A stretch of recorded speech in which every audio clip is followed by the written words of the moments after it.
Bismillahirrahmanirrahim. Assalamualaikum warahmatullahi wabarakatuh. Bismillahirrahmanirrahim. Alhamdulillahirabbil alamin. Wassalatu wassalamu ala sayyidil mursalin wa ala alihi wa sahbihi ajmain. Amma ba'du. Yang terhormat guru kami Bapak Profesor Dr. Haji Muhyiddin Syah MD dan Bapak Dr. Asep Nur Sobah sebagai dosen pengampu mata kuliah proposal disertasi. Yang terhormat Bapak Ibu rekan-rekan mahasiswa program Doktor Pendidikan Islam UIN Sunan Gunung Jati Bandung. Puji dan syukur marilah kita panjatkan kehadirat Allah Subhanahu wa taala. Salawat dan salam semoga tercurahkan kepada baginda kita Nabi Muhammad SAW.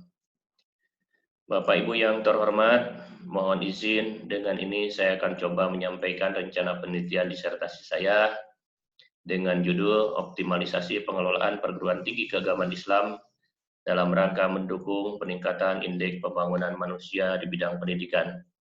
Studi di STAI Harisma Sukabumi, STAI Sukabumi, dan STAI Samsul Ulum Sukabumi. Hal yang melatar belakangi saya untuk melakukan penelitian ini adalah bahwa lahirnya Undang-Undang Nomor 32 Tahun 2004 tentang pemerintah daerah, bahwa pemerintah pusat menyerahkan wewenang kepada pemerintah daerah untuk mengatur dan mengurus urusan pemerintahan dalam sistem negara kesatuan Republik Indonesia. Penyerahan wewenang ini dimaksudkan untuk mempercepat terwujudnya kesejahteraan masyarakat melalui peningkatan pelayanan, pemberdayaan, dan peran serta masyarakat. Implikasi langsung dari kebijakan ini adalah bahwa semua kebijakan publik harus lebih banyak berasal dari bawah atau masyarakat dan bukan dari atas, yaitu pemerintah. Oleh karena itu, keterlibatan masyarakat termasuk perguruan tinggi adalah sebuah keniscayaan. Kemudian lahirnya Undang-Undang Nomor 12 Tahun 2012 tentang perguruan tinggi, bahwa perguruan tinggi berperan aktif menggalak kerjasama antar perguruan tinggi dan antar perguruan tinggi dengan dunia usaha, dunia industri, dan masyarakat dalam bidang penelitian dan pengabdian. Selain itu, saat ini konsep kolaborasi dalam pembangunan daerah terus berkembang, karena percepatan pembangunan tidak bisa hanya dilakukan oleh satu pihak, apalagi oleh salah satu golongan. Khususnya untuk dekade ini muncul konsep triple helix, quadruple helix, dan pentahelix. Ketiga model kolaborasi ini menempatkan perguruan tinggi sebagai kontributor yang selalu harus menghadirkan kekuatan pengetahuan. Dan diharapkan dengan lahirnya Undang-Undang 32 2004, Undang-Undang Nomor 12 Tahun 2012, dan konsep tadi dapat mendorong terjalinnya sinergitas antara perguruan tinggi, pemerintah, industri, masyarakat, atau komunitas, dan media dalam pembangunan khususnya bidang pendidikan. Namun pada kenyataannya di lapangan bahwa saat ini antar perguruan tinggi dengan pemerintah daerah terkesan berjalan masing-masing dalam hal penyelenggaraan pembangunan daerah. Pemerintah daerah dengan berbagai aturan mengharuskan menjalankannya sesuai dengan Undang-Undang Otonomi Daerah yang tidak secara langsung mengelola perguruan tinggi, tetapi sebatas pendidikan dasar dan menengah. Di lain pihak, penyelenggaraan perguruan tinggi dengan sentralistiknya berjalan sendiri, sehingga ada kesan antara perguruan tinggi dengan pembangunan daerah terkesan menara gading. Hal ini sebagaimana yang terjadi di Kabupaten Sukabumi, di mana hubungan perguruan tinggi, khususnya PT KAI, dengan pemerintah daerah belum optimal, sehingga kontribusi perguruan tinggi terhadap pembangunan daerah, khususnya bidang pendidikan, tidak teridentifikasi dan dinilai belum optimal. Titik temu dari relasi perguruan tinggi dan pemerintah daerah terletak pada peningkatan indeks pembangunan manusia. IPM mencakup 3 komponen, yaitu indeks pendidikan, indeks kesehatan, dan indeks daya beli. Saat ini, IPM Kabupaten Kota di Jawa Barat tahun 2018, Kabupaten Sukabumi menempati urutan ke-24, yaitu 66,05, dan ini berada di bawah IPM Jawa Barat, yakni 71,30. Jika memang perguruan tinggi berkontribusi terhadap pembangunan daerah, maka pertanyaannya adalah sejauh mana peran perguruan tinggi yang ada saat ini terhadap pembangunan daerah. Seharusnya semakin banyak perguruan tinggi, maka indeks pembangunan manusia semakin baik. Oleh karena itu, berdasarkan latar belakang masalah di atas, maka penting untuk dilakukan penelitian lebih lanjut dan dirumuskan dalam pertanyaan penelitian sebagai berikut. Bagaimana upaya yang dilakukan perguruan tinggi keagamaan Islam yang berada di Sukabumi dalam mengoptimalkan pengelolaan untuk mendukung pembangunan daerah bidang pendidikan? Yang kedua, apa faktor-faktor yang menjadi pendukung dan penghambat perguruan tinggi keagamaan Islam yang berada di Sukabumi dalam upaya mengoptimalkan pengelolaan? Yang ketiga, bagaimana kebijakan pemerintah Kabupaten Sukabumi dalam mengembangkan perguruan tinggi keagamaan Islam?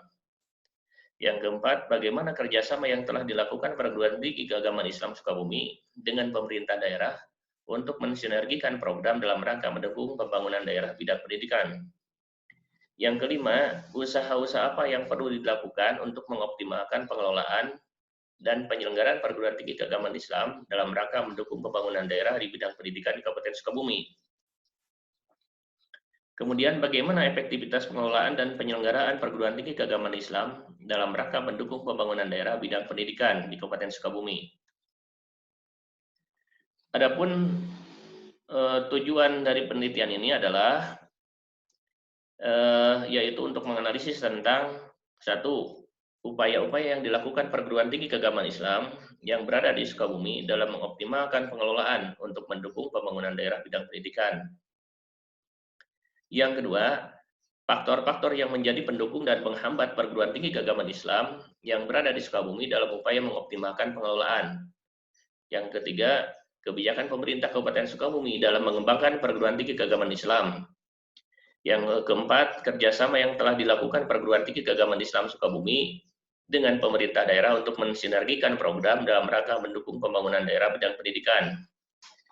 Yang kelima, usaha-usaha yang perlu dilakukan untuk mengoptimalkan pengelolaan dan penyelenggaraan perguruan tinggi keagamaan Islam dalam rangka mendukung pembangunan daerah bidang pendidikan di Kabupaten Sukabumi.